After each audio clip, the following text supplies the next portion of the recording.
சில பேரை இப்படி சொல்றது உண்டு, அடுத்தவங்களை அனுசரித்து நடந்துக்க தெரியல, அவன் என்ன சார் மனுஷன் அப்படிம்பாங்க.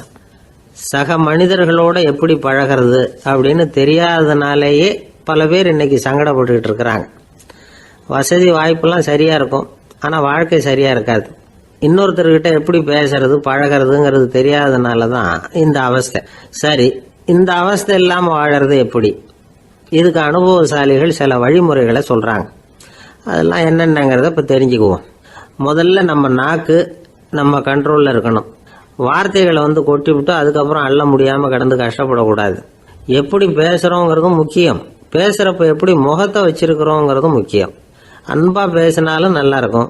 அப்படி பேசுகிறப்ப ஆதரவாக அவர் தோள் மேலே ஒரு கையை போட்டுக்கிட்டு பேசினா இன்னமும் நல்லா இருக்கும். ரெண்டாவது விஷயம், இன்னொருத்தர்கிட்ட பேசுகிறப்போ வாக்குறுதிகளை அள்ளி வீசக்கூடாது. கொடுக்குற வாக்குறுதி குறைச்சலாக இருக்கணும். அப்படி கொடுத்த வாக்குறுதியை கண்டிப்பாக நிறைவேற்றணும். நாம் ஒருத்தரை பாராட்டுறோம் அல்லது அவரை பற்றி அபிப்பிராயம் சொல்கிறோம்னா அது ஆக்கப்பூர்வமாக இருக்கணும். நம்ம பாராட்டு அல்லது விமர்சனம் அடுத்தவருடைய முன்னேற்றத்துக்கு உதவுறது மாதிரி இருக்கணும். நாம் சொல்கிறத கேட்டுட்டு அவன் தலையில் கையை வச்சுட்டு உட்காந்துடக்கூடாது. எப்பவும் உற்சாகமாக இருக்கணும், முகம் மலர்ச்சியாக இருக்கணும். மனுஷன் இருந்தால் வருத்தம், கவலை, ஏமாற்றம் எல்லாம் இருக்க தான் செய்யும். அதெல்லாம் மனசில் இருக்கட்டும். அந்த வருத்தமும் கவலையும் ஏமாற்றமும் சேர்ந்துக்கிட்டு நம்ம முகத்தில் இருக்கிற மலர்ச்சியை மூடி மறைக்கிறதுக்கு நாம் இடம் கொடுத்துடக்கூடாது.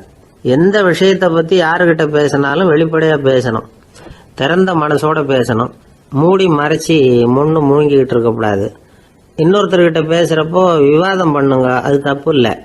ஆனால் வாதாடிக்கிட்டு இருக்கக்கூடாது. அதாவது என்ன சொல்கிறாங்கன்னா, டிஸ்கஸ் பண்ணலாம், ஆர்கியூ பண்ணக்கூடாதான். நம்மக்கிட்ட இருக்கிற நல்ல குணங்களை நாம் எடுத்து சொல்லிகிட்டு இருக்கக்கூடாது.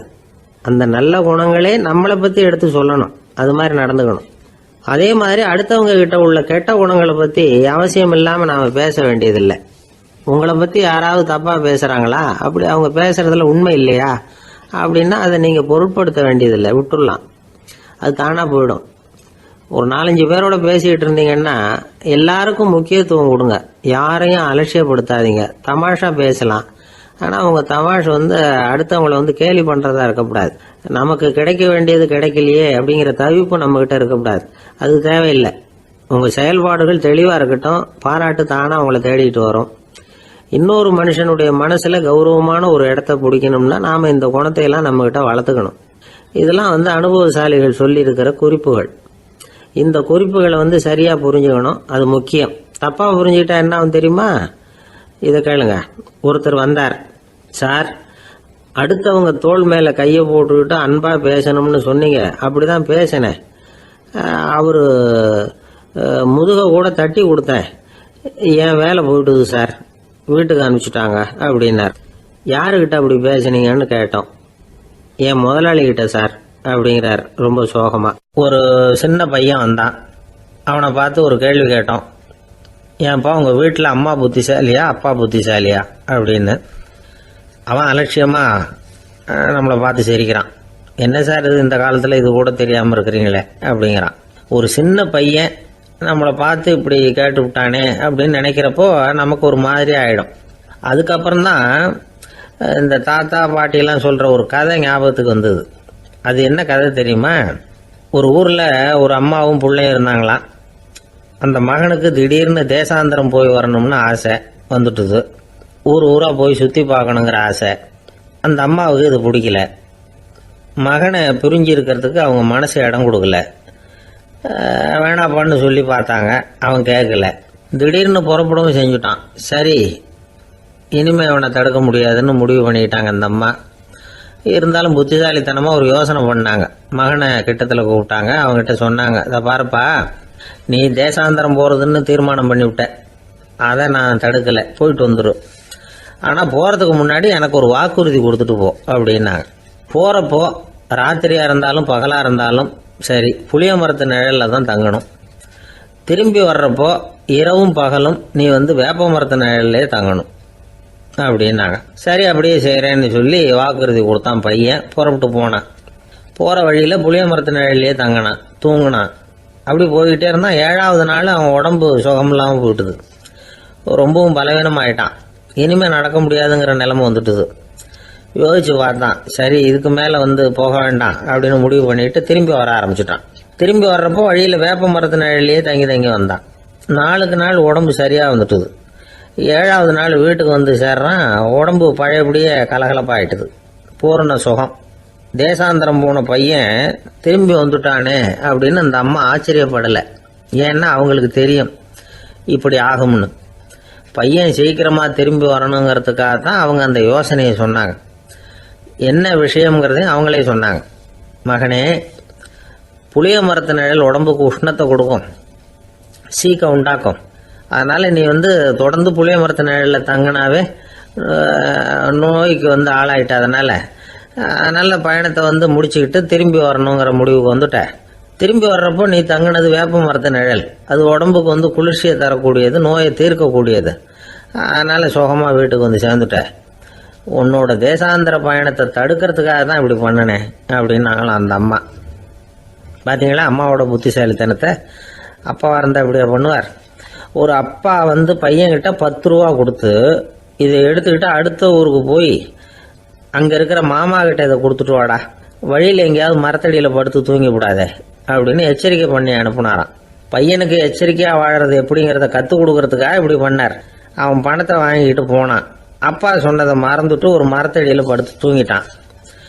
அவனுக்கு தெரியாமல் அவன் பின்னாடியே போன அப்பா அவன் கையில் இருந்த அந்த 10 ரூபாயை நைஸாக எடுத்துகிட்டு வந்துட்டார். அவன் பையில் தானே வச்சுருந்தான், அது தெரியாமல் எடுத்துகிட்டு வந்துட்டார். அவன் தூங்கிக்கிட்டு இருக்கான். எடுத்துகிட்டு ஒரு மறுபடியும் வீட்டுக்கு வந்துட்டார். பையன் முழிச்சுக்கிட்டு பையை தடவி பார்க்குறான், பணத்தை காணும். அழுதுகிட்டே திரும்பி வந்தான். அப்பா கிட்ட விஷயத்த சொன்னான். அப்பா சிரிச்சுக்கிட்டே சொன்னார், அதுக்கு தான்ப்பா ஆரம்பத்திலேயே எச்சரிக்கை பண்ணினேன், இனிமேலாவது நீ ஜாக்கிரதையாக இருக்கணும் அப்படிங்கிறதுக்காக தான் இப்படி பண்ணினேன். அந்த பணம் எங்கேயும் போயிடல, நான் தான் அதை உனக்கு தெரியாமல் எடுத்து வச்சிருக்கிறேன்.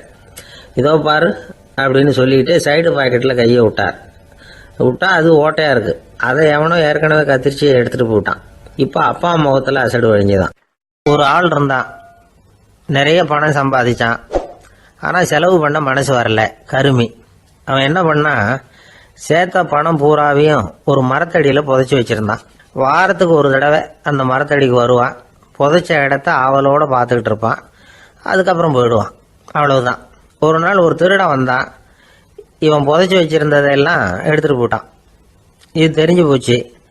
அந்த கருமி புலம்ப ஆரம்பிச்சிட்டான். இவன் புலம்பலை கேட்டதும் அக்கம் பக்கத்தில் இருந்தவங்கெல்லாம் ஓடி வந்தாங்க. என்ன விஷயம்னு விசாரித்தாங்க. இவன் சொன்னான். ஒரு பெரியவர் கேட்டார், ஏப்பா வாரம் இந்த இடத்த பார்க்கறதாக சொன்னியே, எப்போவாவது இதில் இருக்கிற பணத்தை எடுத்து செலவு பண்ணியிருக்கியா அப்படின்னு கேட்டார்.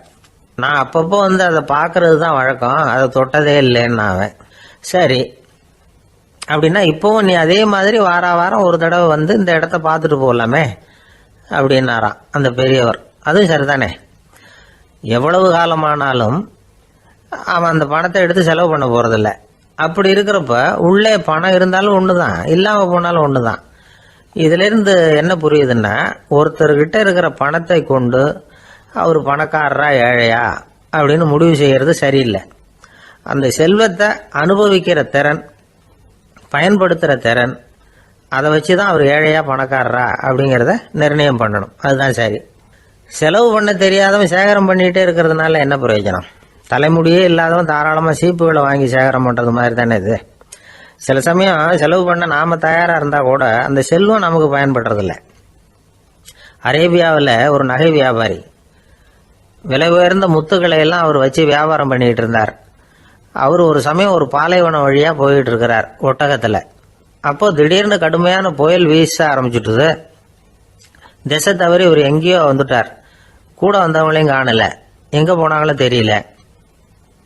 இவர் ரொம்ப பயந்து போய் அங்கே எங்கேயுமா அலைஞ்சு திரியிறார். வழியே தெரியல. பசி கடுமையாயிட்டுது. ஒட்டகத்து முதுகில் ஒரு மூட்டை இருந்தது. அதை பிரித்து பார்த்தார். உள்ளே ஏதாவது இருக்கான்னு தேடி பார்க்குறார். அது வரைக்கும் கண்ணில் தட்டுப்படாத அபூர்வமான ஒரு பை கண்ணில் பட்டுது. ஆஹா, அதில் ஏதாவது சாப்பிட்றதுக்கு இருக்கும் அப்படின்னு நினச்சி ஆவலாக அதை பிரித்து பார்க்குறார். அந்த பையில் விலை உயர்ந்த முத்துக்கள் நிறைய இருந்துதான். அப்போ தான் அவர் நினச்சாராம், விலை உயர்ந்த முத்துக்கள் கூட சாப்பிட்றதுக்கு உணவாக முடியாது அப்படிங்கிறத புரிஞ்சுக்கிட்டாராம். எந்த நேரத்தில் எது நமக்கு தேவையோ அது நமக்கு தாராளமாக கிடைக்கணும். அப்படி அது கிடைக்கிறதுக்கு நம்மக்கிட்ட இருக்கிற செல்வம் பயன்படணும். அது நமக்கும் பயன்படலாம், நம்ம மூலமா அடுத்தவங்களுக்கும் பயன்படலாம். அதுதான் செல்வத்தின் பயன். ஒரு மரத்தடியில் ஒருத்தன் உட்காந்து அழுதுகிட்டு இருந்தான். அந்த பக்கமா வந்த இன்னொருத்தன் ஏப்பா அழுதுகிட்டு இருக்கிறேன்னு கேட்டான். இந்த இடத்துல தான் பூமிக்கு அடியில் பணம் இருக்குது, புதைச்ச இடம் தெரியல, அதான் அழறேன் அப்படின்னா. நல்லா ஞாபகப்படுத்தி பாரு, எந்த இடத்துல புதைச்ச அப்படின்னு கேட்டான் இவன். அது எப்படி எனக்கு தெரியும், புதைச்சி வச்சிருக்கிறவன் நான் இல்லையே, எங்க எழுத்து வீட்டுக்காரன் அப்படின்னானா இவன். ஒரு பல்கலைக்கழகம், அங்கே ஒரு இலக்கிய பேராசிரியர், அவர் பாடம் நடத்திக்கிட்டு இருந்தார். ராபர்ட் ப்ரௌனிங் எழுதிய கவிதைகளை பற்றி சொல்லிகிட்டு இருக்கிறார். மாணவர்களும் ரொம்ப அக்கறையாக அதை கேட்டுக்கிட்டு இருக்கிறாங்க. ஒரு குறிப்பிட்ட கவிதையை பற்றி சொல்லும் பொழுது அந்த பேராசிரியருக்கே ஒரு சந்தேகம். அதாவது அந்த கவிதையின் சரியான அர்த்தம் என்னங்கிறதுல சந்தேகம். பேராசிரியர் யோசனை பண்ணார். அந்த கவிதையை முழுசாக புரிஞ்சிக்க முடியல. அதனால் மாணவர்களை பார்த்து சொன்னார், மாணவர்களே, ஒரு நாள் பொறுத்துங்க, இந்த கவிதையை எழுதின கவிஞர் எங்கள் வீட்டுக்கு பக்கத்தில் தான் இருக்கிறார். இன்னைக்கு சாயந்தரம் நான் அவரை நேரிலேயே போய் பார்க்குறேன். பார்த்து இதுக்கு என்னங்க அர்த்தம்னு கேட்டுட்டு வந்துடுறேன். அதுக்கப்புறம் உங்ககிட்ட சொல்கிறேன் அப்படின்னாராம். அன்னைக்கு சாயந்தரமே அந்த பேராசிரியர் கவிஞரை தேடிக்கிட்டு போயிட்டார். கவிஞர் அவங்க வீட்டில் அவர் பாட்டு உட்காந்துருந்தாராம். இவர் போய் அவர் முன்னாடி உட்காந்தார். அப்புறம் கேட்டார், ஐயா, அந்த கவிதையின் முழு பொருள் என்னன்னு தெரிஞ்சுட்டு போகிறதுக்காக வந்திருக்கிறேன் அப்படின்னாராம். எந்த கவிதை அப்படின்னாராம் அவர். இவர் அந்த கவிதையை சொல்லியிருக்கார். கவிஞர் கொஞ்சம் யோசனை பண்ணிவிட்டு அப்புறம் சொன்னாராம், பேராசிரியரே, நீங்கள் கொஞ்சம் தாமதமாக வந்துட்டீங்கன்னாராம். இவருக்கு ஒன்றும் புரியல. நீங்கள் என்ன சொல்கிறீங்க, நான் தாமதமாக வந்துட்டேன்னா? நீங்கள் தான் உயிரோடு இருக்கிறீங்களே, அப்படி இருக்கும்பொழுது நான் தாமதமாக வந்துட்டேன்னா அது எப்படி அப்படின்னு இவர் குழம்பி இருக்கிறார். இப்போ கவிஞர் சொன்னாராம், ஐயா, நான் உயிரோடு இருக்கிறேன்னா இல்லையாங்கிறது முக்கியம் இல்லை. நான் அந்த கவிதை வரிகளை எழுதினப்போ 2 பேருக்கு அதோட அர்த்தம் தெரிஞ்சிருந்தது. இப்போ ஒரே ஒருத்தருக்கு தான் அதோட அர்த்தம் தெரியும் அப்படின்னாராம். பேராசிரியர் யோசனை பண்ணியிருக்கார். அப்படின்னா அந்த ஒருத்தர் கவிஞர் ராபர்ட் ப்ரௌனிங்கை தவிர வேற யாரா இருக்க முடியும்? இவர் தான் அப்படிங்கிறத அவர் மனசுல நினைச்சுக்கிட்டார். அதனால சொன்னார், ஐயா, நான் தாமதமா வரல, அந்த கவிதையின் பொருள் என்ன அது சொல்லுங்கன்னார். பேராசிரியரே, நான் சொல்றது உங்களுக்கு புரியலன்னு நினைக்கிறேன். நான் இந்த வரிகளை எழுதினப்போ 2 பேருக்கு அதோட அர்த்தம் தெரிஞ்சிருந்தது. அந்த 2 பேர் யாருன்னா, ஒருத்தர் ராபர்ட் ப்ரௌனிங், அதாவது நான், இன்னொருத்தர் கடவுள். இப்போ அது கடவுளுக்கு மட்டும்தான் தெரியும். நானே இதை பற்றி பல தடவை யோசனை பண்ணி பார்த்தேன். இது ரொம்ப அழகானது, ஆனாலும் ரொம்ப வழுக்கலானது. அதை பிடிச்சிட்டோம்னு நினச்சிக்கிட்டு இருக்கும் பொழுதே காற்று மாதிரி அது உங்ககிட்ட இருந்து ஓடி போயிடுது. எனக்கு ரொம்பவும் வருத்தமாக தான் இருக்குது. நிச்சயமாக நான் தான் இந்த வரிகளை எழுதியிருக்கிறேன். அதில் அர்த்தம் இருக்குங்கிறது எனக்கு தெரியும், அதை நான் உணர்றேன். ஆனால் நீங்கள் என்னை மன்னிக்கணும், எனக்கே கூட அதை என்னால் விளக்க முடியல. அப்படி இருக்கும் பொழுது உங்களுக்கு எப்படி அதை நான் விளக்க முடியும் அப்படின்னாரா அந்த கவிஞர். அனுபவிக்கப்படக்கூடிய எல்லாமே விளக்கப்படக்கூடிய ஒன்றல்ல, விளக்கப்படும் எல்லாமே அனுபவிக்கப்படக்கூடிய ஒன்றல்ல அப்படிங்கிறது ஞானிகளுடைய கருத்து. அதுக்காக தான் அந்த சம்பவம். வாழ்க்கையில் நீங்கள் தொடர்ந்து ஆய்வு செய்து கொண்டே இருக்கக்கூடிய விளக்கங்களை ஒருபோதும் அடைய முடியாத பரிமாணங்கள் இருக்கிறதுனால தான் அது அலுப்பு தட்டாமல் இருக்குது. உங்களால் நிறைய அனுபவிக்க முடியும், இருந்தாலும் நீங்கள் அனுபவித்து அறிந்த விஷயங்கள் கூட வார்த்தைகளால் விளக்கப்பட முடிவதில்லை அப்படிங்கிறது பெரியோர் சிந்தனை. இதெல்லாம் ஒரு பக்கம் இருக்கட்டும். நமக்கு தெரிஞ்ச பேராசிரியர் ஒருத்தர் 1 மணி நேரம் ரொம்ப விவரமா வகுப்பு எடுத்தார். கடைசியா சொன்னார், மாணவர்களே, ரொம்பவும் எளிமையா விளக்கமா எல்லா விவரமும் சொல்லியிருக்கிறேன். அதனால இதுல உங்களுக்கு சந்தேகம் வர்றதுக்கு வாய்ப்பே இல்லை. இருந்தாலும் கேட்க வேண்டிய கடமை கேட்கிறேன். இது வரைக்கும் நடத்தினதுல யாருக்காவது ஏதாவது சந்தேகம் உண்டா அப்படின்னு கேட்டாராம். எனக்கு ஒரே ஒரு சந்தேகம் தான் சார் அப்படின்னு எழுந்திரிச்சு நிற்கிறான் ஒருத்தன். என்னன்னு கேட்டாராம். இது வரைக்கும் நீங்க என்ன பாடம் சார் நடத்துனீங்க அப்படின்னானா அவன். பந்திக்கு முந்தர ஆசாமிகள் நம்மள பல பேர் உண்டு. அப்படி முந்தறதுக்கு கூட முயற்சி பண்றவங்க நிறைய பேர் இருக்கிறாங்க.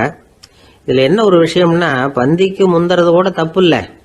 ஆனா அப்படி ஒரு விருந்துல ஆளா போய் உட்காந்து சாப்பிட்டா கூட வெளியில வர்றப்ப என்ன பெரிய விருந்து வச்சுட்டான், சாம்பாரில் உப்பு இல்லை, ரசத்தில் காரம் இல்லை அப்படின்னு குறை சொல்லிகிட்டே வர்றது இருக்கு பாருங்க. அது சரியில்லை, நாகரிகமும் இல்லை. கல்யாண பத்திரிகையில் என்ன போட்டிருக்குது, என் பொண்ணுக்கும் இன்னார் பையனுக்கும் கல்யாணம், எல்லாரும் குடும்பத்தோடு வந்திருந்து மணமக்கள் ஆசீர்வதிக்கணும், இப்படி தானே போட்டிருக்கோம். குடும்பத்தோடு விருந்து சாப்பிட்டு சாப்பாடு எப்படி இருக்குன்னு அபிப்பிராயம் சொல்லிவிட்டு போங்க அப்படின்னா போட்டிருக்கு கல்யாண பத்திரிகையில். ஒருத்தர் வீட்டு விசேஷத்துக்கு போயிருக்கோம்னா எவ்வளவோ அசௌகரியங்கள் நமக்கு ஏற்படலாம். ஏராளமான கூட்டம் வந்திருக்கும். எல்லாரையும் அவங்க தனித்தனியாக கவனிச்சுக்கிட்டு இருக்க முடியாது.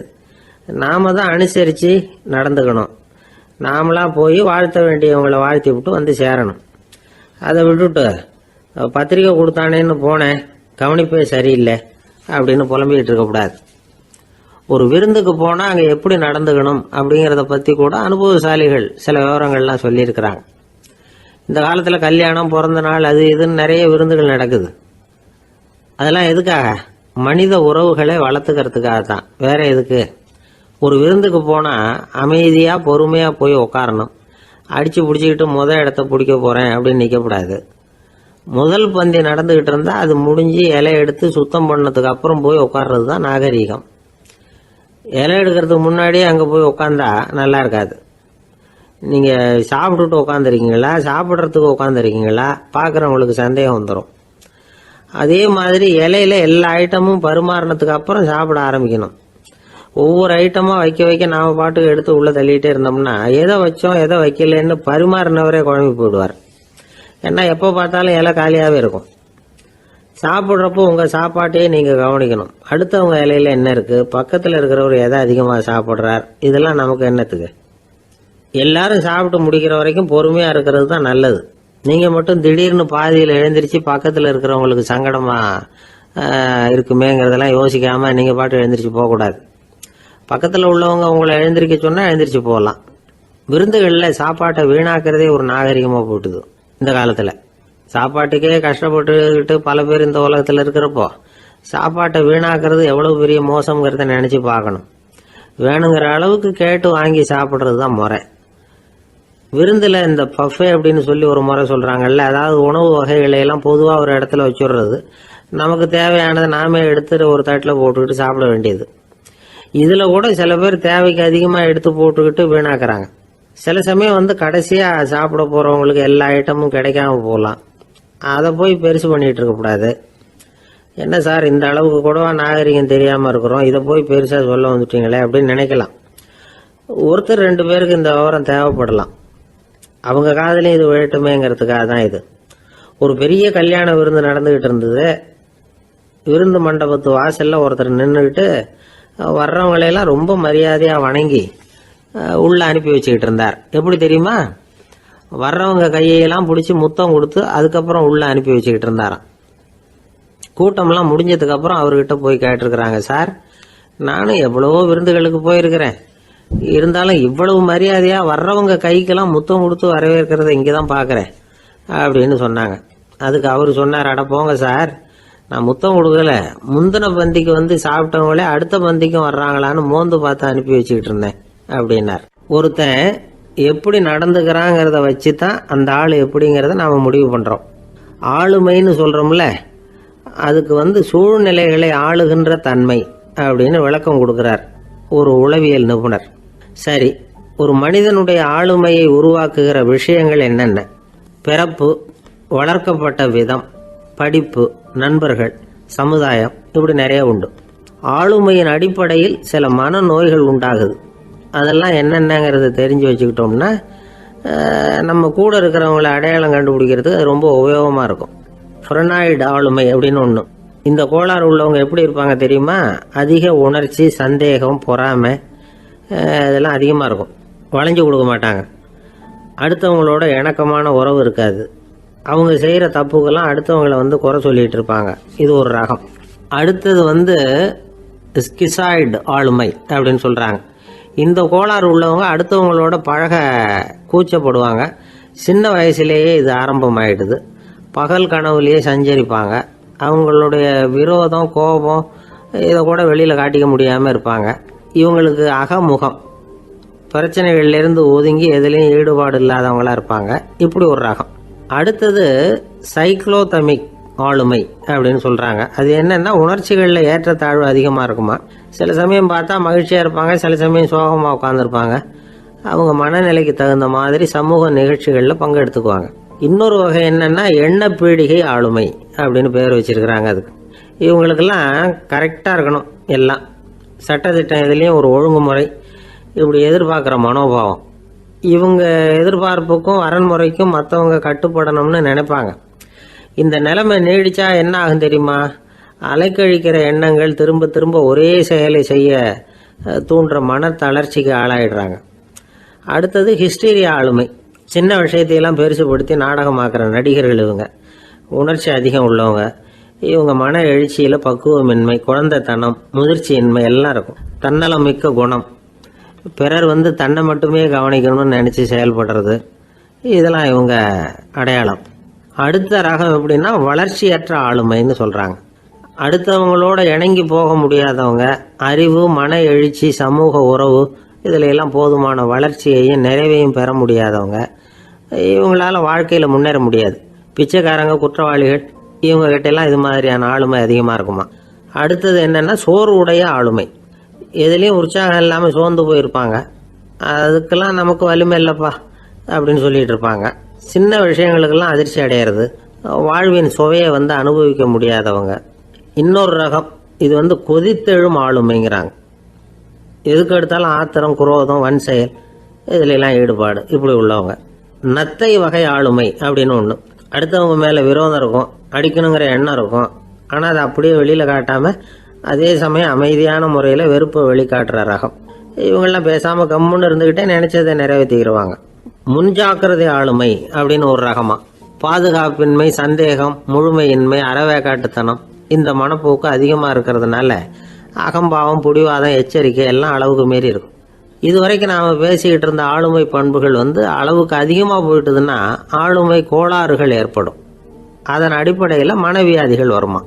அதனால் இணக்கமான எல்லாரும் விரும்புகிற இயல்பான ஆளுமையை பெறுவதற்கு நாம் முயற்சி செய்யணும் அப்படிங்கிறது மனோதத்துவ நிபுணர்களுடைய ஆலோசனை. ஒருத்தர் ஒரு மனோதத்துவ டாக்டரை தேடிட்டு வந்தாராம். டாக்டர், எனக்கு மனசில் ஏதோ வியாதி, ஆளுமை கோளாறு, அதாவது எனக்கு சீக்கிரமாக செத்து போனால் தேவையில்லைன்னு தோணுது அப்படின்னாராம். உடனே அந்த டாக்டர், சரி அப்படின்னா இங்கே இருங்க, நான் வைத்தியம் பார்க்குறேன் அப்படின்னாராம். ஒருத்தர் முகத்தை தொங்க போட்டுக்கிட்டு ஒரு மாதிரியாக வந்தார். என்ன விஷயம்னு விசாரித்தேன். என்னுடைய நண்பன் ஒருத்தங்கிட்ட கருத்து வேறுபாடு, இனிமேல் நமக்குள்ளே எந்த சம்மந்தமும் வேணாம்னு நட்பை முறிச்சிட்டு வந்துட்டேன்னா. நண்பர்கள்னு இருந்தால் கருத்து வேறுபாடு வரத்தான் செய்யும்னு. கருத்து வேறுபாடு வராமல் இருக்கிறதுக்கு ஏதாவது வழி உண்டா அப்படின்னு கேட்டாங்க. அதை பற்றி நிபுணர்கள் சில யோசனைகளை சொல்லியிருக்கிறாங்கன்னு. முதல் விஷயம் என்னென்னா, உங்கள் நண்பனுக்கு ஒரு செய்தி சொல்லணும்னா அதை நீங்களே நேரடியாக சொல்லுங்கள், அல்லது உங்கள் கைப்பட கடிதம் எழுதுங்க. அதாவது நேரடி தொடர்பு முக்கியம். அதை விட்டுட்டு இன்னொருத்தர் மூலமாக நண்பர்களுக்கு செய்தி அனுப்புனா நீங்கள் சொல்கிற செய்தி அப்படியே போய் சேராது, அது சேதமாயிடும். கூட்டி குறைச்சி சொல்லிவிடுவாங்க, அது குழப்பத்தில் கொண்டாந்து விட்டுரும். இது ஒரு யோசனை. ரெண்டாவது யோசனை என்னென்னா, நீங்கள் ஒரு நல்ல காரியத்தை செய்யும் பொழுது உங்கள் நண்பரையும் சேர்த்துக்குங்க, அவருக்கும் அதில் ஒரு ஈடுபாட்டை உருவாக்குங்க. மூணாவது யோசனை, நம்ம பக்கத்தில் இருக்கிற நண்பர் மகிழ்ச்சி அடைகிற மாதிரி ஏதாவது செய்யணும். சின்ன சின்ன செயல்களாக இருந்தாலும் பரவாயில்ல, அவர் நமக்கு எதுவும் செய்யலையே, நாம் எதுக்கு செய்யணும் அப்படின்னு நினச்சிக்கிட்டு இருக்கக்கூடாது. நாலாவது யோசனை என்னென்னா, உங்களுக்கு ஒரு பிரச்சனையா அல்லது உங்கள் நண்பருக்கு ஒரு பிரச்சனையா, எதுவாக இருந்தாலும் 2 பேரும் சேர்ந்து உட்காந்து ஆலோசனை பண்ணுங்கள்.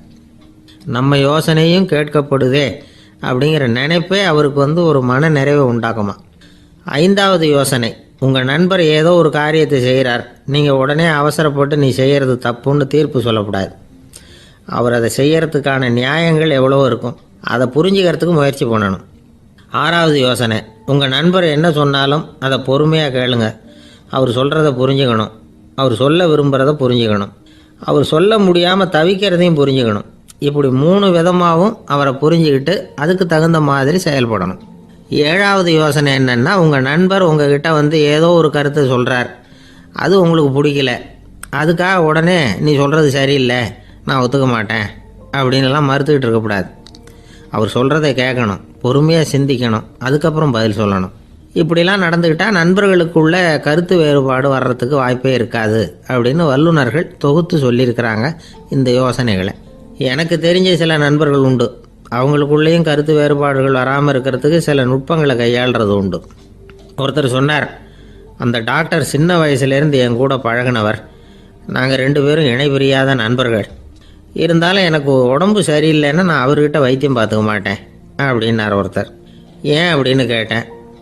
எங்கள் நட்பு கெட்டுப்படக்கூடாது இல்லையா, அதனால தான் அப்படின்னார் இவர். ஒரு சிகை அலங்கார கூடம் ரொம்ப சுறுசுறுப்பாக எல்லாரும் வேலை செஞ்சுக்கிட்டு இருக்கிறாங்க.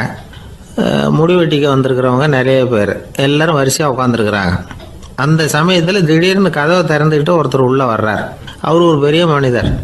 அவரும் முடிவெட்டிக்கிறதுக்காக தான் உள்ளே வந்திருக்கிறார். அவரை பார்த்த உடனே அங்கே வரிசையில் உட்காந்துருந்தவங்க எல்லாரும் எழுந்திரிச்சு அவர்கிட்ட வந்துட்டாங்க. அவரை சுற்றி நின்றுக்கிட்டாங்க. எப்படி இருக்கிறீங்க, நல்லா இருக்கீங்களா அப்படின்னு விசாரிக்க ஆரம்பிச்சிட்டாங்க. எல்லாம் முடிஞ்சதும் வந்தவர் கேட்டார், வரிசையில் கடைசியாக இருக்கிறவர் யார் அப்படின்னு கேட்டார். ஏன்னு கேட்டாங்க. நான் அதுக்கு அடுத்தபடியாக உட்காரணும், அதுக்காக தான் கேட்குறேன் அப்படின்னார். உடனே அங்கே இருந்தவங்கெல்லாம் என்ன சொன்னாங்க தெரியுமா?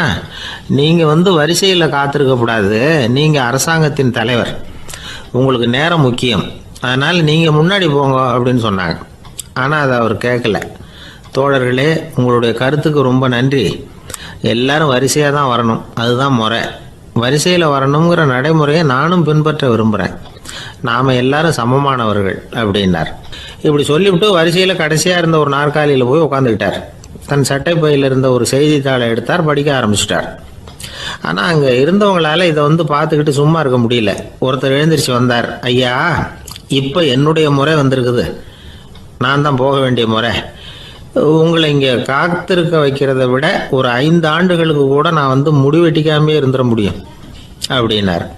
அவர் மறுபடியும் சொன்னார், ஐயா, நீங்கள் வரிசை முறையை தாண்டி போக விருப்பப்படல, சரி, ஆனால் என்னுடைய முறையை மாற்றி கொடுக்கறதுக்கு எனக்கு முழு உரிமை இருக்குது. இதுக்கு பதிலாக உங்களுடைய கடைசி இடத்த நான் எடுத்துக்கிறேன், இதை நீங்கள் மறுக்க முடியாதுன்னார். அங்கே இருந்த மற்றவங்களும் இதை ஒரு மனசாக வற்புறுத்த ஆரம்பிச்சிட்டாங்க. அந்த பெரிய மனிதர் பார்த்தார், சரின்னு கடைசியாக ஒத்துக்கிட்டார். அவர் யார் தெரியுமா? அவர் தான் மாவீரர் லெனின். ரஷ்யாவில் கிரெம்ளின் சிகை அலங்கார கூடத்தில் தான் இது நடந்தது. எல்லாரும் இந்நாட்டு மன்னர்கள்னு வாயளவில் பேசுறதுல என்ன பிரயோஜனம்? நாம் எல்லாரும் சமங்கிறத நடைமுறையில் கடைபிடிச்சி காட்டினவங்க கொஞ்சம் பேர் தான். அவங்களில் ஒருத்தர் தான் லெனின். வரிசையில் நின்று வர்றதுங்கிறது ஒரு சிறந்த பண்பு, உயர்ந்த பண்பு. இன்றைக்கி பல இடங்களில் அது நமக்கு தேவைப்படுது. ஒரு ரேஷன் கடை வாசல், கடை திறக்கிறதுக்கு முன்னாடியே எல்லாரும் வரிசையில் நின்றுட்டாங்க. கடைசியாக வந்த ஒருத்தர் க்யூவில் முன்னாடி போகிறதுக்கு முயற்சி பண்ணுறார். ஏற்கனவே நின்றுட்டு இருக்கிறவங்க அவரை முன்னாடி போகிறதுக்கு விட மாட்டேங்கிறாங்க. கடைசியாக போய் நில்லையா அப்படின்னு எல்லாரும் கத்துறாங்க. அது அவர் காதில் வாங்கலை. முண்டி அடிச்சுக்கிட்டு முன்னாடி போகிறதுக்கே முயற்சி பண்ணிகிட்டு இருக்கிறார். எல்லாரும் சேர்ந்து அவரை வலுக்கட்டாயமாக இழுத்து கொண்டாந்து பின்னாடி கொண்டு போய் நிறுத்திவிட்டு சொன்னாங்க, இதை பாருப்பா, நாங்கள் இருக்கிற வரைக்கும் நீங்கள் முன்னாடி போய் எதையும் வாங்க முடியாது, தெரிஞ்சுக்கோ அப்படின்னாங்க. இப்போ அந்த ஆள் சொன்னாராம், நான் இங்கே பின்னாடி நிற்கிற வரைக்கும் நீங்களும் எதுவும் வாங்க முடியாது அப்படின்னாராம். ஏன்னு கேட்டிருக்கிறாங்க.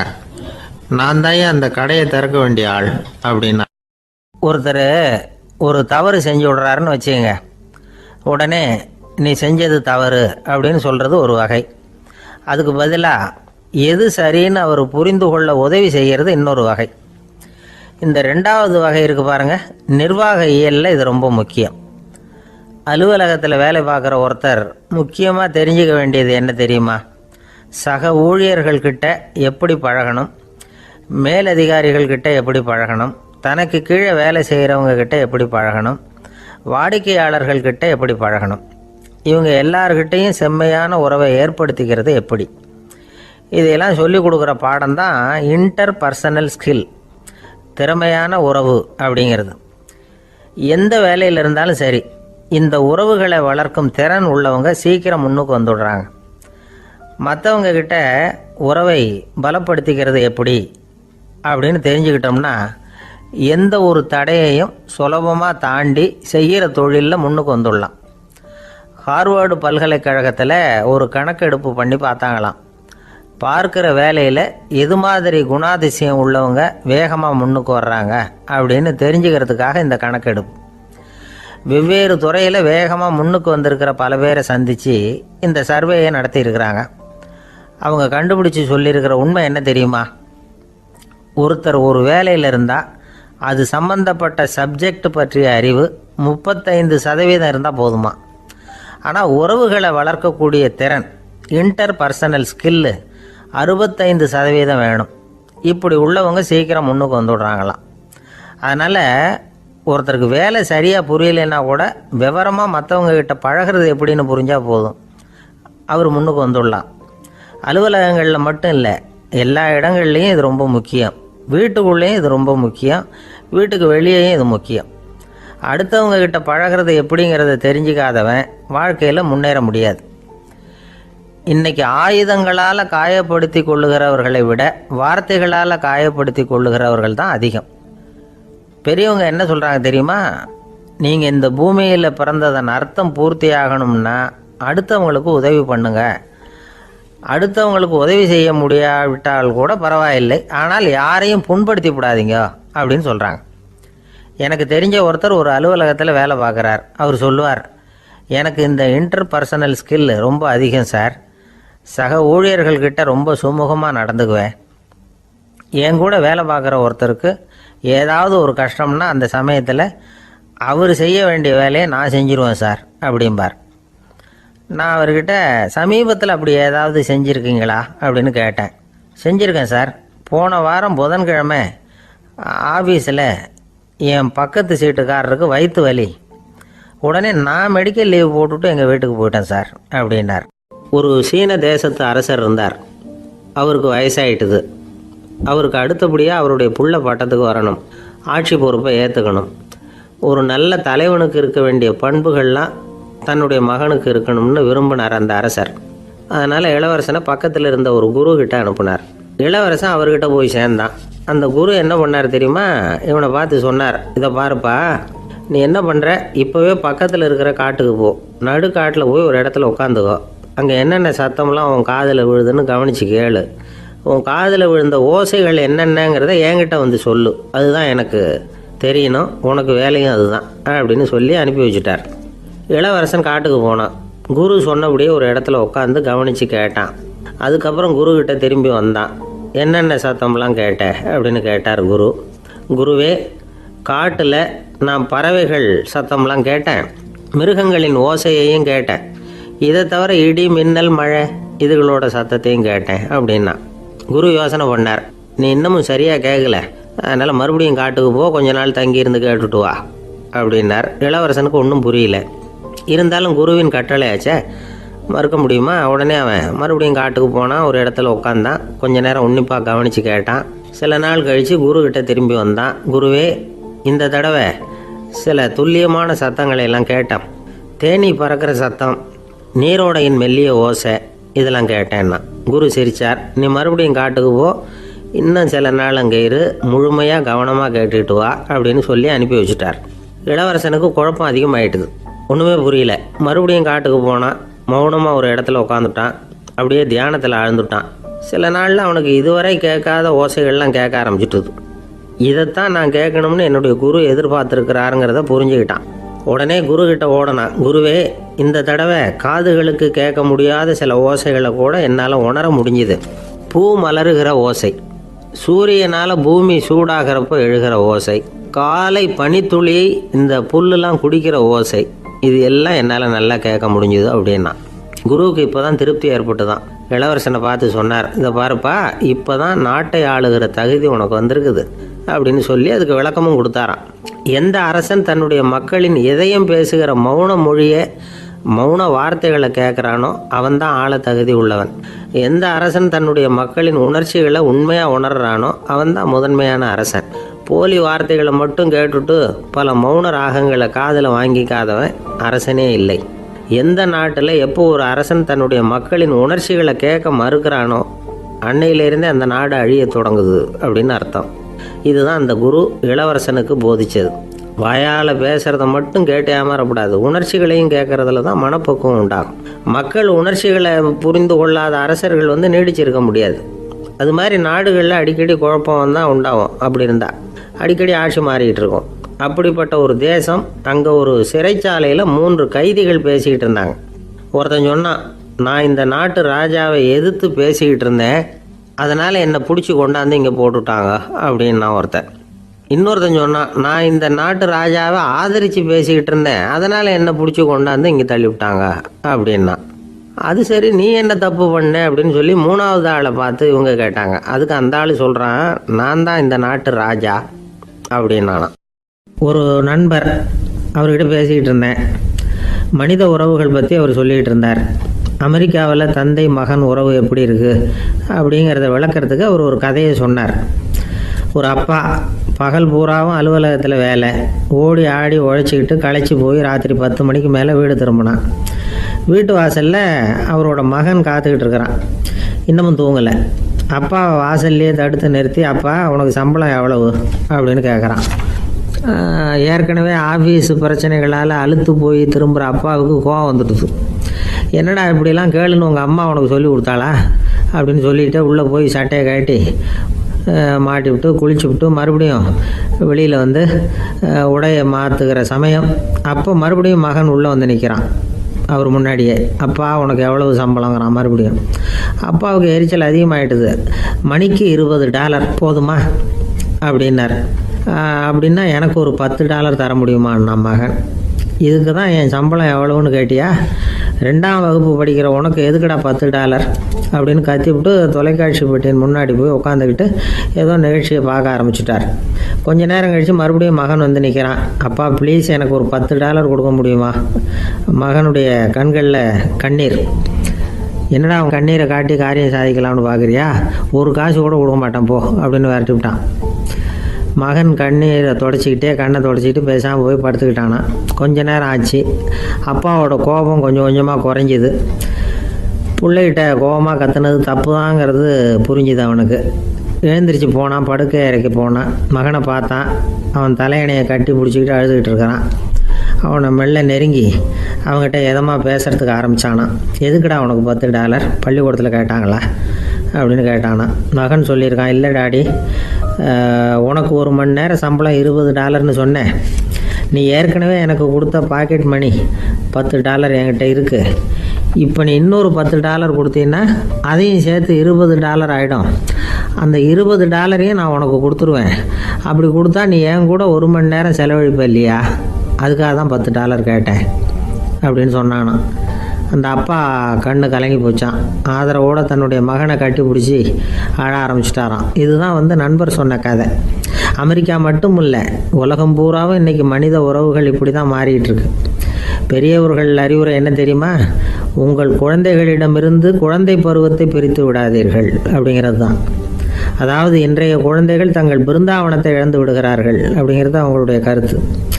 இந்த நிலைக்கு நாம் காரணமாக இருந்துடக்கூடாது. குழந்தைகளோட விளையாடுவோம், குடும்பத்தோடு உறவாடுவோம் அப்படிங்கிறது தான் நம்முடைய நோக்கமாக இருக்கணும். இன்றைய உறவு முறைக்கு இன்னொரு உதாரணம் சொல்லுவாங்க. ஒருத்தர் வந்தாராம், அவர் பக்கத்தில் ஒரு சின்ன பையன்.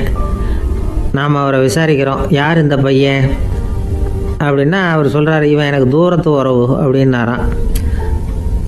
இந்த தூரத்து உறவுன்னா எப்படின்னு இருக்கான். இதுக்கு அவன் சொல்லியிருக்கிறான், இவன் எங்கள் அப்பாவுக்கு 8வது புள்ள அப்படின்னானான். கணவன் மனைவி அன்பாக இருக்கணும், ஒருத்தர் நல்லா புரிஞ்சுக்கணும், விட்டு கொடுக்குற மனப்பான்மை வேணும். அதுதான் ஒரு நல்ல குடும்பம். இன்றைக்கி பல குடும்பங்களில் அர்த்தமில்லாத சண்டைகள் தான் அதிகம். கிராமப்புறங்களில் வேடிக்கையாக ஒரு கதை சொல்லுவாங்க. ஒரு ஊரில் ஒரு ஆள் இருந்தான், வேலை வெட்டி இல்லாமல் சும்மாவே இருந்தான். அவனுக்கு கல்யாணம் பண்ணி வச்சாங்களாம். மனைவி வந்து சேர்ந்தா, சும்மாவே உட்காந்துருக்கிறியே, ஏதாவது சம்பாதிக்கிற வழியை பாரு அப்படின்ட்டு இருக்கா. அதுக்கு தான் யோசனை பண்ணிகிட்டு இருக்கிறேன், ஒரு அருமையான ஐடியா அப்படின்னு நானா. என்ன அது சொல்லு அப்படின்ட்டுருக்கா. அவன் ஒரு ஆட்டுக்குட்டி வாங்க போகிறேன்னு இருக்கான். அதை வாங்கி என்ன பண்ண போகிறேன்னா, அந்த குட்டி வளரும், பெருசாகும், அதுக்கப்புறம் அது நிறைய குட்டி போடும் அப்படின்ட்டுருக்கான். சரி, அப்புறம் என்ன, அதையெல்லாம் சந்தையில் கொண்டுட்டு போய் விற்றுவிட்டு அந்த காசுக்கு ஒரு எருவு மாடு வாங்கலாம். சரி, அது எதுக்கு? எருவு மாடு நிறைய பால் கொடுக்கும், அதை கொண்டுகிட்டு போய் பால் பண்ணையில் கொடுப்பேன், அல்லது நானே விற்றுருவேன், கை நிறைய காசு கிடைக்கும். அதுக்கப்புறம் ஒரு பசுமாடு வாங்குவேன், பாலையும் விற்கலாம், நாமளும் காய் போட்டு சாப்பிட்லாம், இப்படிலாம் சொல்லியிருக்கான். அப்போ அந்த பொண்ணு சொல்லிச்சான், அடுத்த தெருவில் இருக்கிற எங்கள் அம்மா வீட்டுக்கும் கொஞ்சம் பால் கொடுத்து அனுப்பலாம் அப்படின்ட்டுருக்கா அந்த பொண்ணு. இந்த இடத்துல கணவனுக்கு கோவம் வந்துட்டுது. அது எப்படி உங்கள் அம்மா வீட்டுக்கு எதுக்கு கொடுக்கணும், அதெல்லாம் முடியாதுன்றிருக்கான். இந்த இடத்துல சண்டை ஆரம்பமாயிட்டுது. கொஞ்ச நேரத்தில் 2 பேரும் சத்தம் போட ஆரம்பிச்சிட்டாங்க. கடுமையான சண்டை நடக்கிறத பக்கத்து வீட்டுக்காரன் காதில் வாங்கினான். அவன் ஓடியாந்தான். அவனுக்கு தெரியும், வாங்காத மாட்டுக்காக இப்படி சண்டை போட்டுக்கிட்டு இருக்கிறாங்கங்கிறது அவனுக்கு புரியும். அவன் ஓடி வந்து சொன்னான், ஏண்டா உன்னோட பசுமாட்டை ஒழுங்காக கட்டி போடக்கூடாதான்னு இருக்கான். என்னடா சொல்கிறேன்னா, இவன் உன் மாடு என் தோட்டத்தில் வந்து மேய்ஞ்சுட்டுது, பயிரெலாம் நாசமாயிட்டுது, 10,000 ரூபா அளவுக்கு சேதம், அதை வாங்கிட்டு போகிறதுக்கு தான் வந்தேன், குடுறா 10,000 நானா. இவன் அரண்டு போயிட்டான். அப்புறம் சொன்னான், டே நான் இன்னும் மாடே வாங்கலையே, அதுக்குள்ளே அது வந்து எப்படிடா உன் தோட்டத்தில் மேயும், என்னடா வளர்றேன்னு இருக்கான். நீ தாண்டா இப்போ உளறிக்கிட்டு இருக்க, மாடே வாங்கலை, அதுக்குள்ளே எப்படிடா வந்து உன்னுடைய மனைவி அவங்க அம்மா வீட்டுக்கு பால் கொடுத்து அனுப்ப முடியும் அப்படின்னு அவன் கேட்டானா. நம்ம ஆளுக்கு இப்போ தான் புத்தி வந்துதான். அர்த்தமே இல்லாத சண்டை போட்டுக்கிட்டு இருக்கிறோம் அப்படிங்கிறத அவன் புரிஞ்சுக்கிட்டானான். இது நம்ம முன்னோர்கள் சொல்லியிருக்கிற ஒரு கதை. சண்டையில தான் அர்த்தம் இல்லையே தவிர கதையில் அர்த்தம் உண்டு. அதாவது இல்லாத விஷயங்களுக்காக சண்டை போட்டுக்கிட்டு இல்லறத்தை வீணாக்கிக்கிட்டு இருக்கிற மனிதர்கள் இன்றைக்கு நிறைய பேர் இருக்கிறாங்க. ஒருத்தன் தன்னுடைய மனைவியை பற்றி மாமனார்கிட்ட புகார் சொன்னானா, மாமா உங்கள் பொண்ணு அர்த்தமில்லாத சண்டை போடுறா, எதுக்கு எடுத்தாலும் எடுத்தெறிஞ்சு பேசுகிறா அப்படின்ட்டுருக்கான். நீ எப்படி மாப்பிள்ளை அதை சமாளிக்கிற அப்படின்னு கேட்டிருக்காரு அவரு. அவள் எடுத்தெறியறது என் மேலே படாமல் ஒதுங்கி நின்றுக்கிறேன் அப்படின்னு நானா இவன். ஒரு பெரியவர்கிட்ட பேசிக்கிட்டு இருந்தேன். அவர் என்கிட்ட ஒரு கேள்வி கேட்டார். திருடர்கள் எத்தனை வகை தெரியுமா உனக்கு அப்படின்னார். இதுதான் அவர் கேட்ட கேள்வி. எதுக்காக என்ன பார்த்து அந்த கேள்வி கேட்டாரு தெரியல. இருந்தாலும் நான் அவருக்கு பதில் சொன்னேன். திருடர்களில் எத்தனையோ வகை உண்டுங்க. கார் திருடன், சைக்கிள் திருடன், முகமூடி திருடன், எப்படி சொல்லிகிட்டே போகலாம். இருந்தாலும் என்னுடைய சிற்றறிவுக்கு எட்டின வரையில் திருடர்களை 2 வகையாக பிரிக்கலாம் அப்படின்னு நினைக்கிறேன். ஒன்று ராத்திரியில் திருடுற திருடன், இன்னொருத்தன் பகலில் திருடுற திருடன். அதாவது பகல் திருடன், ராத்திரி திருடன் அப்படின்னு பெரியவர் சிரிச்சார். என்ன சிரிக்கிறீங்களே, என்ன கள்வர்கள் 4 வகை அப்படின்னு ஆரம்பித்தார். எப்படின்னு கேட்டேன். சாப்பாட்டுக்கு இல்லாமல் திருடுறாங்க பாருங்க, அது ஒரு வகையான்.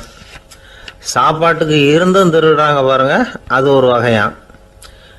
இதை தவிர இன்னும் ஒரு 2 வகை திருட்டு உண்டு. அது என்னன்னா, ஆண்டவன் கிட்ட இருந்து நாம திருடுற திருட்டு, இன்னொன்று என்னன்னா நம்ம கிட்ட இருந்து ஆண்டவன் திருடுற திருட்டு அப்படின்னார். எனக்கு ஒன்றும் புரியல. என்ன சார் இது, ஆண்டவனையே திருடன்னு சொல்றீங்களே அப்படின்னு ஆச்சரியமா. ஆமாங்க, ஆண்டவனை கல்வன்னு சொல்றது இல்லையா. காஞ்சிபுரத்துக்கு பக்கத்தில் திருக்கார்வனம் அப்படின்னு ஒரு ஊர் இருக்கு. அங்கே உள்ள பெருமாளுக்கு கல்வர்னு தான் பேர். அது மட்டும் இல்லை, திருமங்கை ஆழ்வார் தம்முடைய திரு நெடுந்தாண்டகத்தில் கார்வனத்துள்ளாய் கல்வா அப்படின்னு தான் அழைக்கிறார் அப்படின்னு நிறைய உதாரணம்லாம் சொல்ல ஆரம்பித்தார்.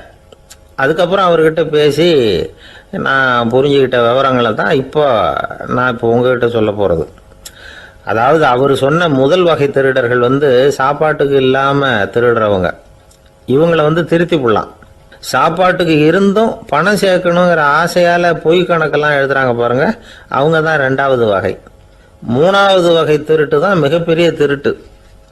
இறைவனுக்கு சொந்தமானதை நம்முடையதுன்னு நினைக்கிற திருட்டு. எது இறைவனுக்கு சொந்தமானது அப்படின்னா ஆத்மா. பகவானுக்கு சொந்தமான ஆத்மாவை நம்முடையதுன்னு நினைக்கிறது தான் அந்த மாபெரும் திருட்டு. இதுக்கு பேர் தான் ஆத்மாபகாரமா. சரி, இதுக்கு பரிகாரம் என்ன? எல்லாம் இறைவனுடையது, நமக்கு ஒன்றும் இல்லை அப்படின்னு நினைக்கிறது தான் இதுக்கு பரிகாரம்.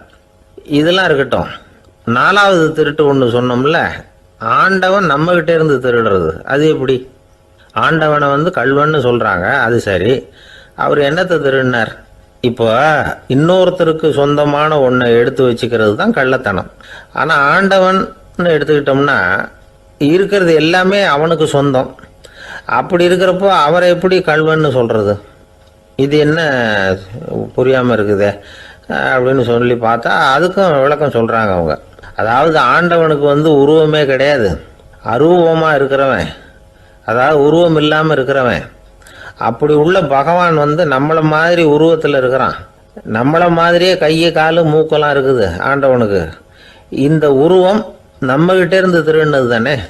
அவன் தன்னுடைய உண்மையான திருமேனியை நமக்கு காட்டாம, அதாவது தரிசனம் கொடுக்காம இருக்கிறது கள்ளத்தனம் தானே.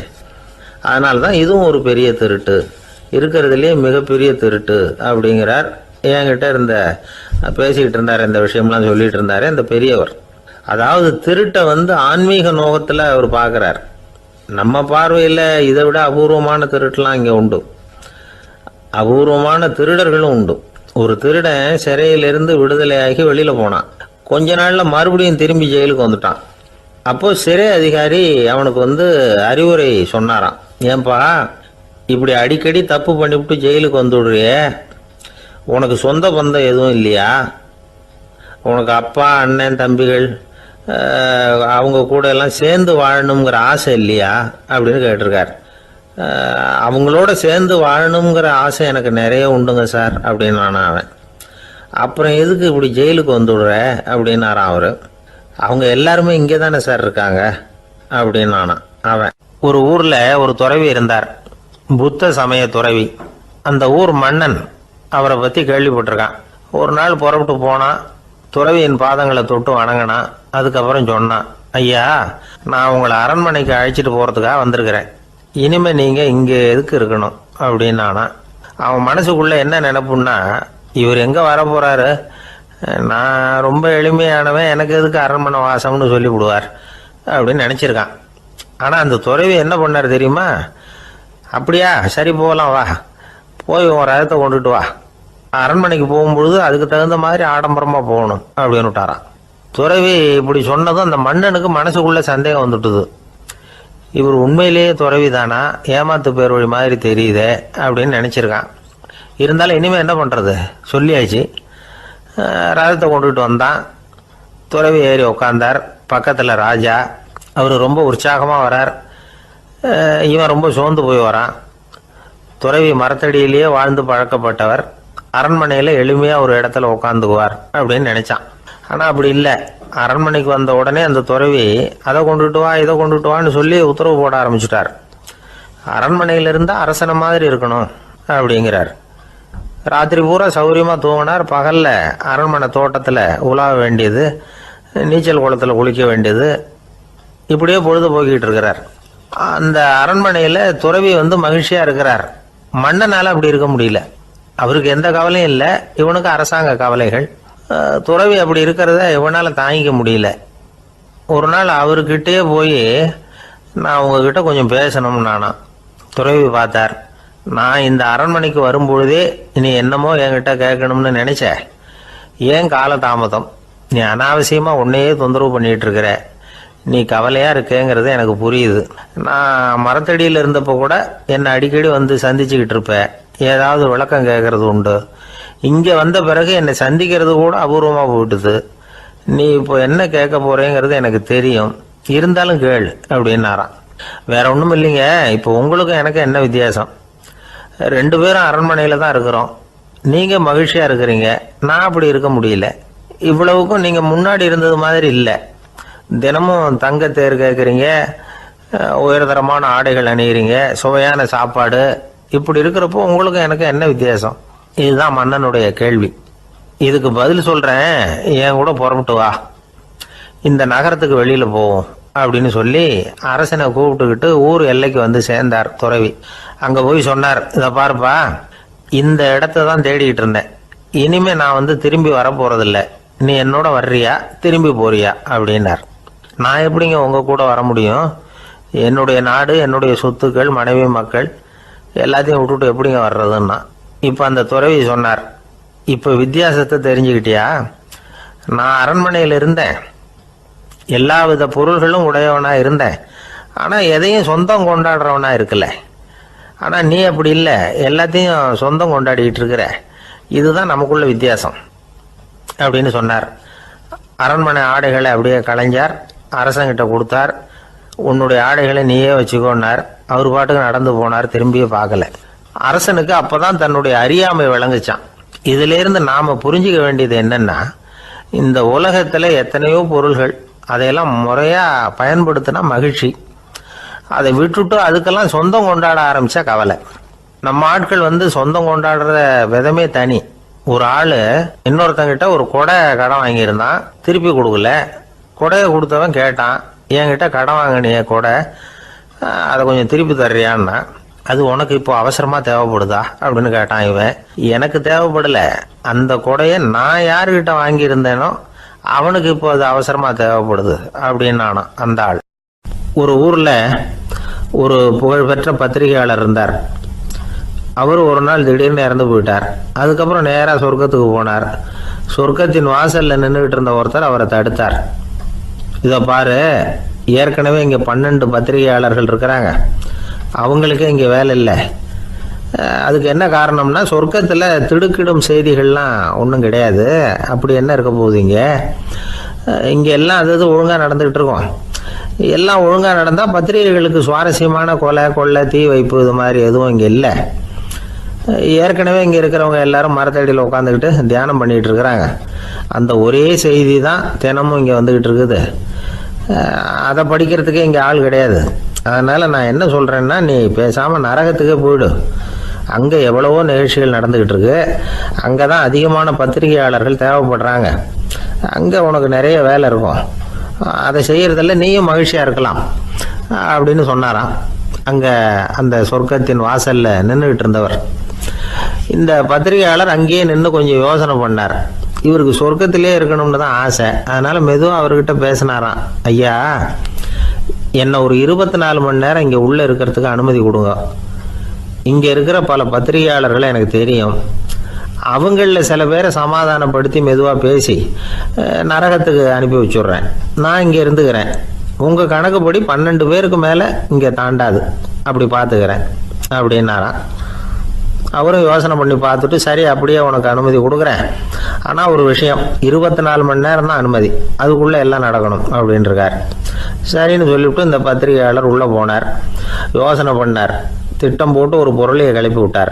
சக பத்திரிகையாளர்கள் எல்லாம் கூப்பிட்டு சொன்னாராம், இந்த பாருங்க, நரகத்தில் ஒரு பெரிய தினசரி பேப்பரை கொண்டுகிட்டு வர்றதுக்காக திட்டம் போட்டுக்கிட்டு இருக்காங்க. அதுக்கு பல அதிகாரிகள் தேவைப்படுறாங்க. நிறைய சம்பளம் கிடைக்கும். யார் யாரெல்லாம் நரகத்துக்கு போக ஆசைப்படுறாங்களோ அவங்கெல்லாம் போகலாம் அப்படின்னு ஒரு பொருளையை கிளப்பி விட்டார். 24 மணி நேரம் கழித்து வாசல் பக்கம் போனார். அங்கே இருந்தவர்கிட்ட எத்தனை பேர் வெளியேறினாங்கன்னு விசாரிச்சாராம். அப்போ அவர் இவரை, நீ வெளியே போகக்கூடாது, முதல்ல உள்ளே தான் இருக்கணும் அப்படின்னு தடுத்தாராம். அப்புறம் சொன்னாராம், நீ சொன்ன செய்தியை கேட்டதும் இங்கே இருந்த எல்லா பத்திரிகையாளர்களுமே நரகத்துக்கு போயிட்டாங்கப்பா, உள்ளே யாருமே இல்லை, அதனால் நீ உள்ளே இருக்கலாம் அப்படின்னாராம். இதை கேட்டதும் இந்த பத்திரிகையாளரே குழம்பி போயிட்டார். ஒருவேளை உண்மையிலேயே நரகத்தில் புதுசாக பத்திரிகை ஏதாவது ஆரம்பிக்க போகிறாங்களோ அப்படின்னு அவரே நினைக்க ஆரம்பிச்சிட்டாராம். அப்புறம் சொன்னாராம், ஐயா என்னை விட்டுருங்க, நான் நரகத்துக்கே போயிடுறேன், அங்கே ஏதோ விசேஷம் இருக்கணும் அப்படின்னாராம். இல்லைன்னா இத்தனை பேரும் ஒட்டு மொத்தமாக அங்கே போகிறதுக்கு சான்ஸே இல்லை, என்னை தடுக்காதீங்கன்னு கெஞ்ச ஆரம்பிச்சிட்டாராம். மற்றவங்க நம்பணுங்கிறதுக்காக ஒரு பொருளையை கிளப்பி விட்டார். கடைசியில் தானே அந்த பொருளைக்கு ஆளாயிட்டார். அதாவது பிறரை ஏமாற்றிய அவரது மனம் கடைசியில் அவரையே ஏமாற்ற ஆரம்பிச்சுட்டு பாருங்க. நீங்கள் இப்படி அடுத்தவங்களை ஏமாத்துறதுக்கு உங்கள் மனசை பழக்கப்படுத்துறீங்க, ஆனால் கடைசியில் அதனால் நீங்களே ஏமாற்றப்படுகிறீர்கள் அப்படிங்கிறது பெரியவர்களுடைய புத்திமதி.